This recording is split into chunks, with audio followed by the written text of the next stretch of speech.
Bueno, bienvenidos nuevamente. Este es el último video explicativo de la materia de metodología de las ciencias sociales de la primera parte de esta introducción, en la que estamos viendo los primeros 4 capítulos de Klimovsky. Vamos a retomar.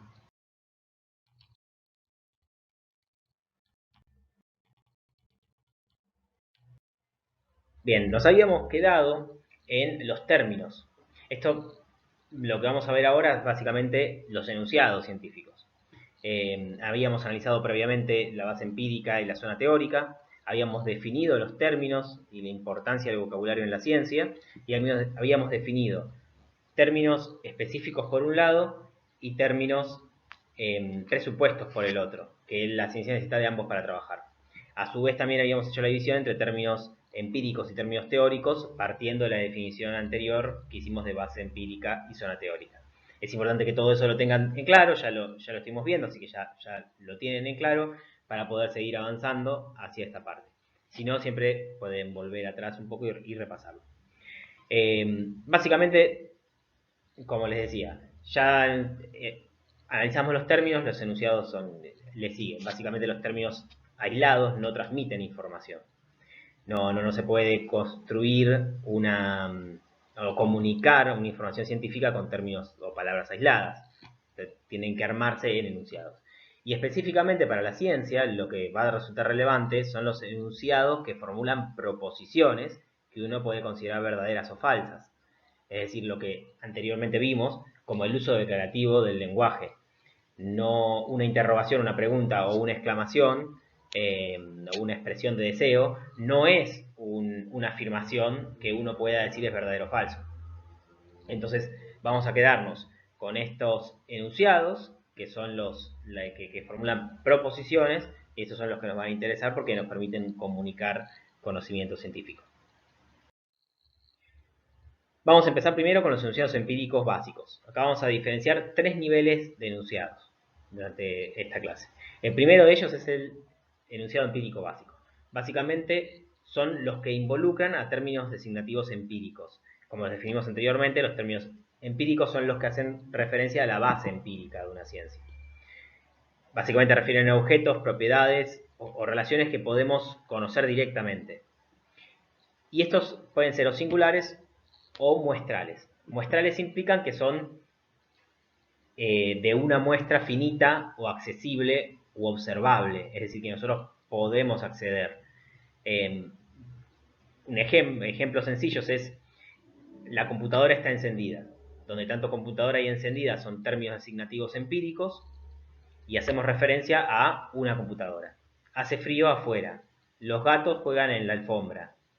Esos son todos enunciados empíricos básicos. Si nos referimos a un solo individuo o a una muestra específica reducida de individuos, más que reducida, accesible, es decir, que podemos saber, podemos cuantificar, en ese caso hacemos un enunciado empírico básico. En esto, como una diferencia, si yo digo el super yo inhibe al paciente, por ejemplo, un psicólogo podría decir, bueno, el paciente no quiere hablar o no se manifiesta y el motivo es, y su afirmación, el super yo inhibe al paciente. Bueno, ahí estamos incluyendo el super yo, que es un término teórico, que incluye una definición atrás de qué significa. Entonces, en ese caso, no estaríamos en un enunciado empírico básico.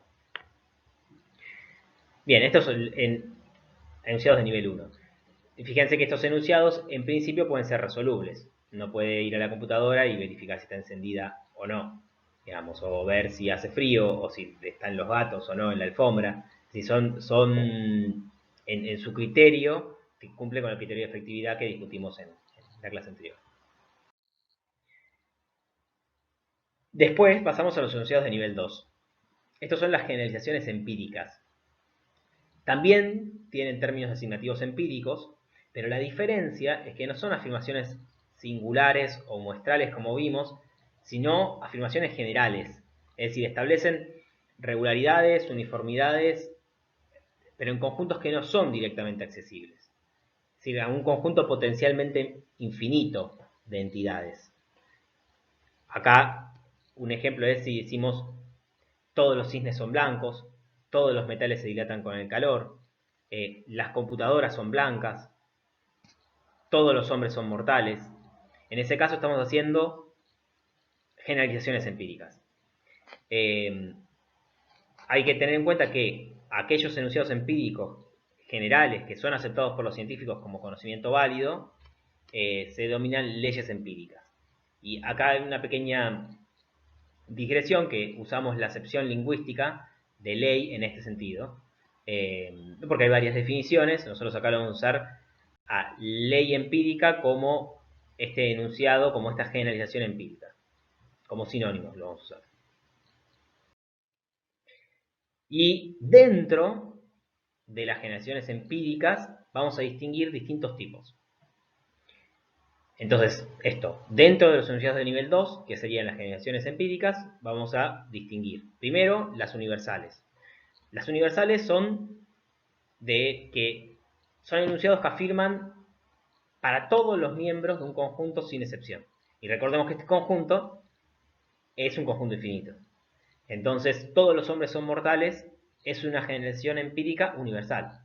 Es válido y tiene que cumplirse para todos los hombres. El problema que tienen es lo que se llama el principio de asimetría entre la verificación y la falsación. Básicamente, es imposible verificar un enunciado universal. Si quisiéramos verificar que todos los hombres son mortales, tendríamos que poder observar a todos los hombres durante todas las épocas, incluido el futuro, y verificar que no hay ningún hombre inmortal. Y de esa manera poder verificar de que todos los hombres son mortales es una verdad. El problema es que eso no se puede hacer. Lo que sí se puede hacer fácilmente es determinar la falsedad con un contraejemplo.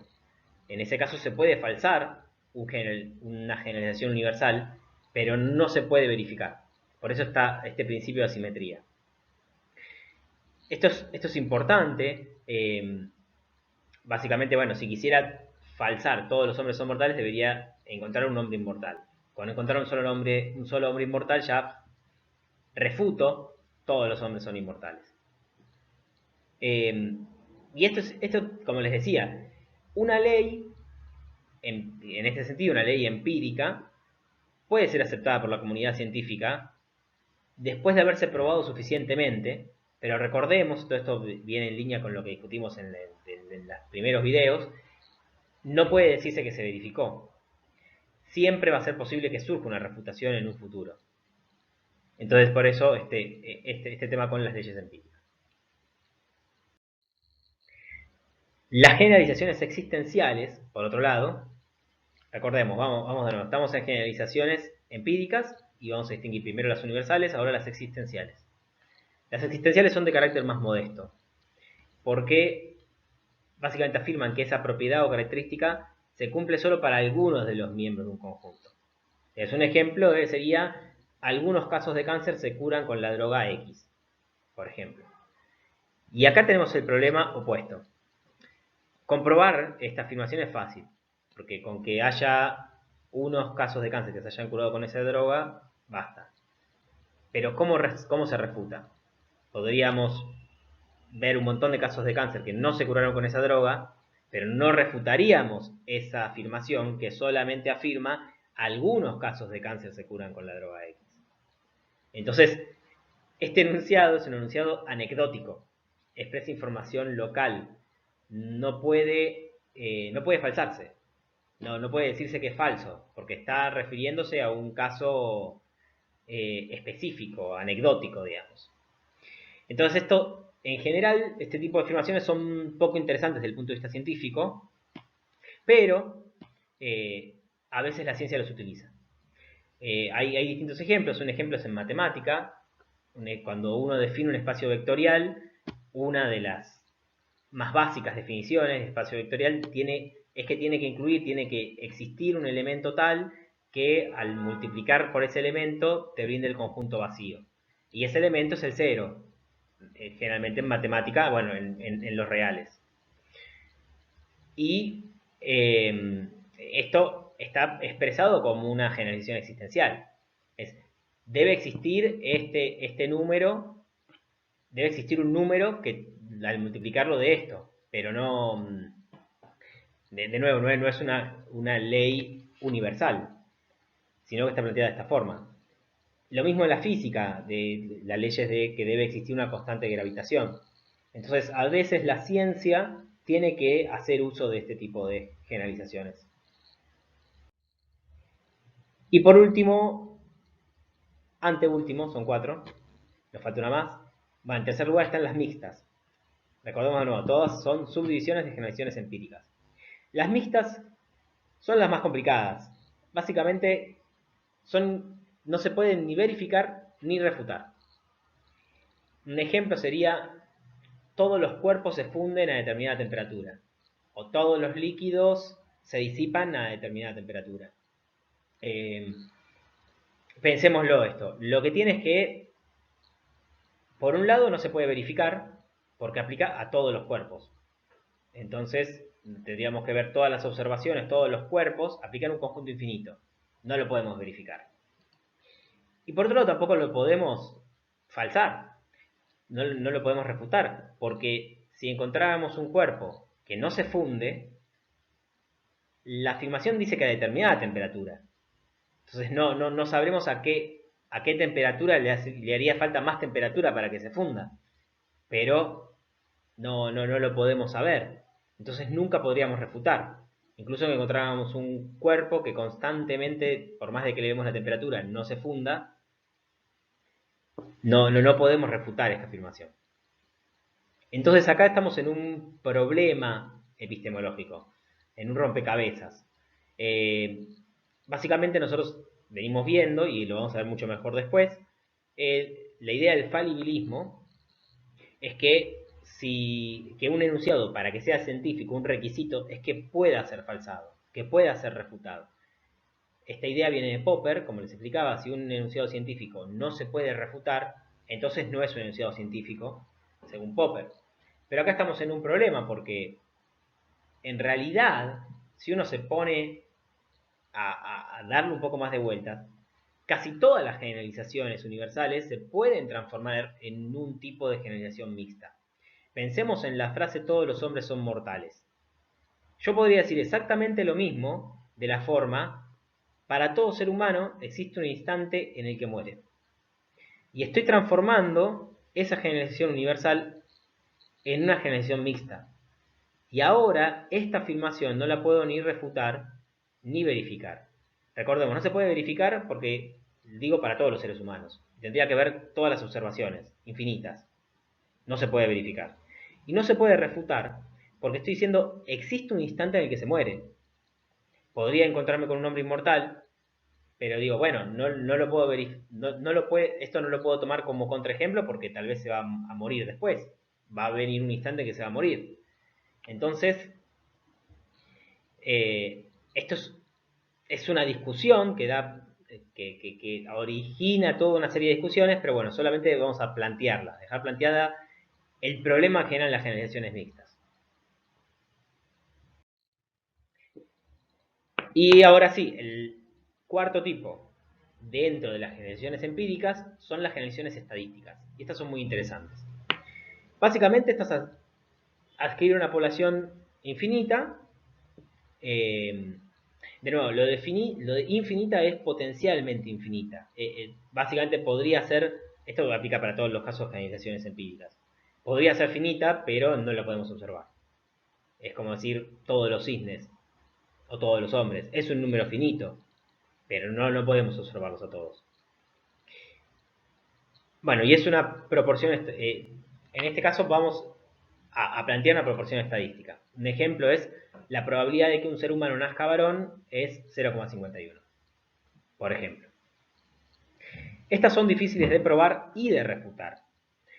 Básicamente nosotros lo que se hace en este tipo de enunciados es se dispone de una muestra de datos y a partir de esa muestra de datos se realizan inferencias estadísticas.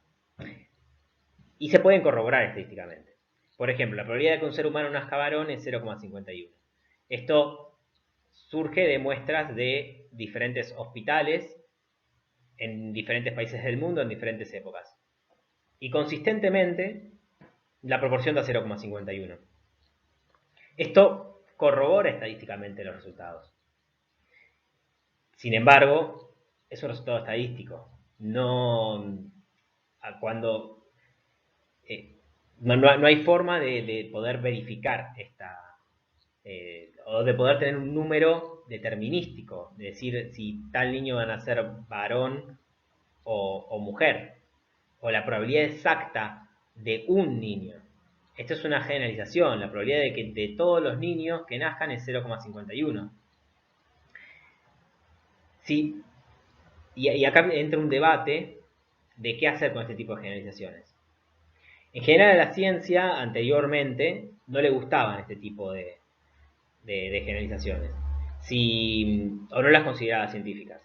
Si vamos a una idea que es el determinismo o el cientificismo, se le puede llamar también, la idea básicamente, que esto estaba en boga en el siglo XIX y al principio del siglo XX, era que si pudiéramos en algún momento, la ciencia, disponer de todas las posiciones relativas entre todos los objetos y todos los individuos, y todas las leyes que determinan todos los movimientos y todos los deseos y ambiciones de los individuos, se podría describir determinísticamente toda la realidad. Si se podía saber hacia el futuro y predecir exactamente la posición de todos los cuerpos y exactamente lo que va a pasar. Si simplemente podía, que el problema científico es un problema de que todavía falta descubrir cosas, pero que se podrían descubrir y se podría tener una certeza absoluta de todo lo que va a pasar. Esta postura no es la que tiene la ciencia hoy.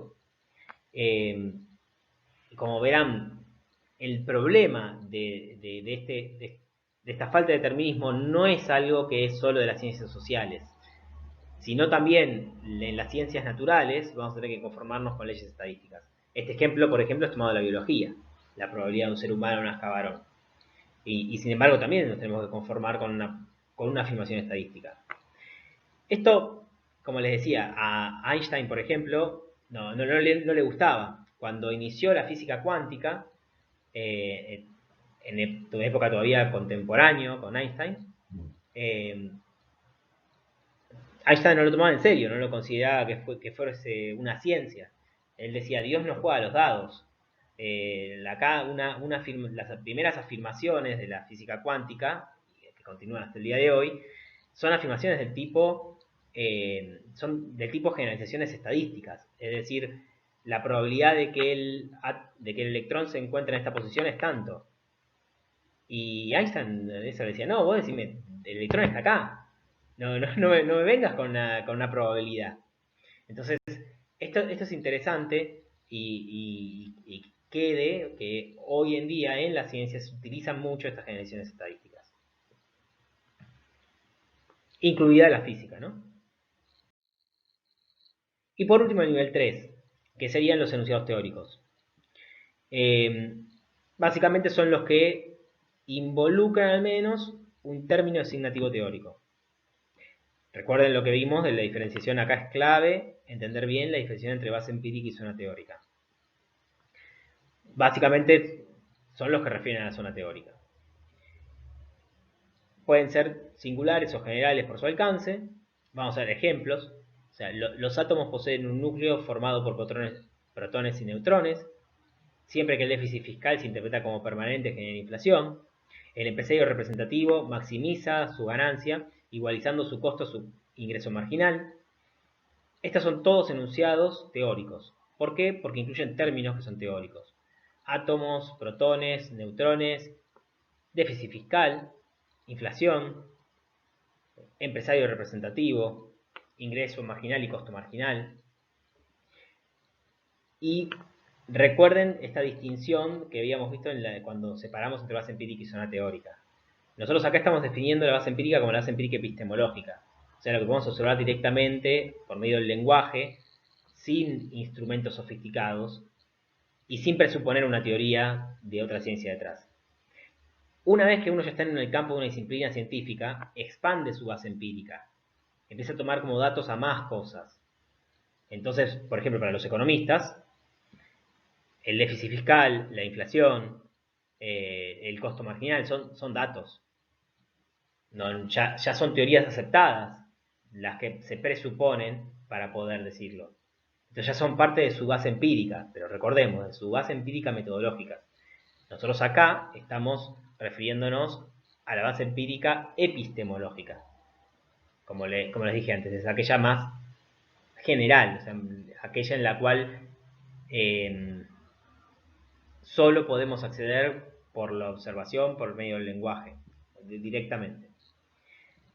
Entonces, una diferenciación entre los enunciados teóricos es si son puros o mixtos. Básicamente, un enunciado teórico puro es un enunciado que todos sus términos asignativos, además de los lógicos que se tienen los conectores, son teóricos. Básicamente, no puede deducirse de ellos nada que sea aplicable a la experiencia, porque te está refiriéndose solo en términos teóricos.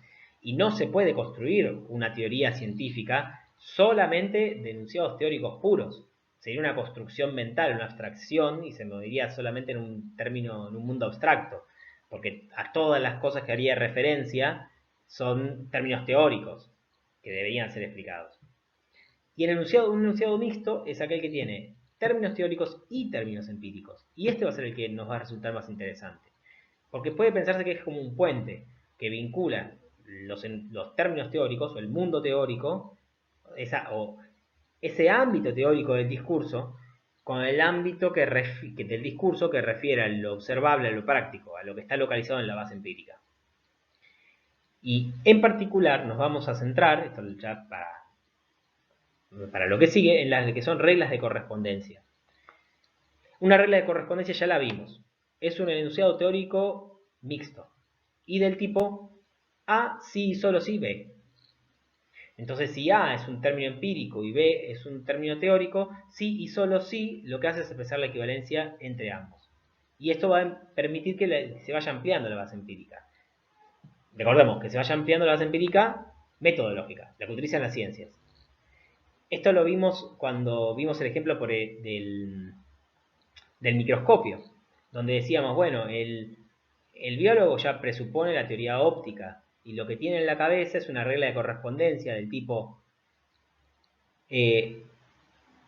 observo algo, una mancha, o observo algo muy pequeño, sí, solo sí, del otro lado,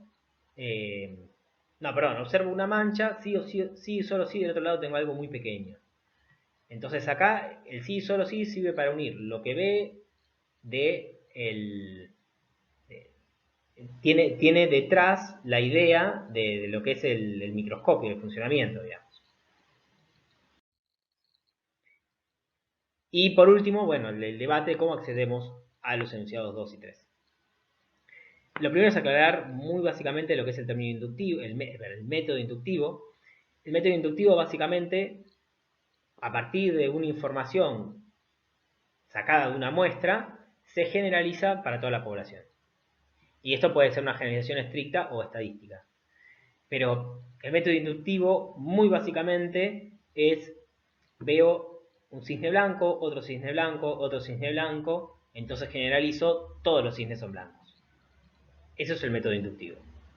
Entonces, a los enunciados de nivel 1, que son los empíricos básicos, podemos llegar directamente por la observación. Y a los enunciados de nivel 2 podemos pensar que llegamos por inducción, es decir, generalizando. Ahora, los términos teóricos, que son inobservables los términos teóricos, recordemos. ¿Cómo se pueden alcanzar? No se alcanzan directamente en el nivel 2. Hay un salto ahí. Vamos a ver un ejemplo que es el mismo que da Klimovsky en el libro, que es el ejemplo de Grigor Mendel, que es considerado el padre de la genética en biología. Él hizo en el siglo XIX una serie de experimentos bastante simples en sí mismos, pero del cual sacó grandes conclusiones. Él trabajaba con distintos tipos de arvejas y de flores,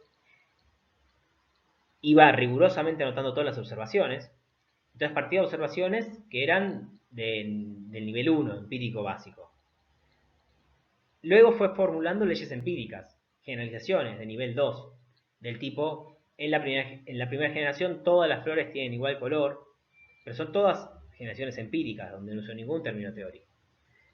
Y luego, buscando la explicación para dichas leyes generales empíricas que él fue recabando, es donde desarrolló su teoría.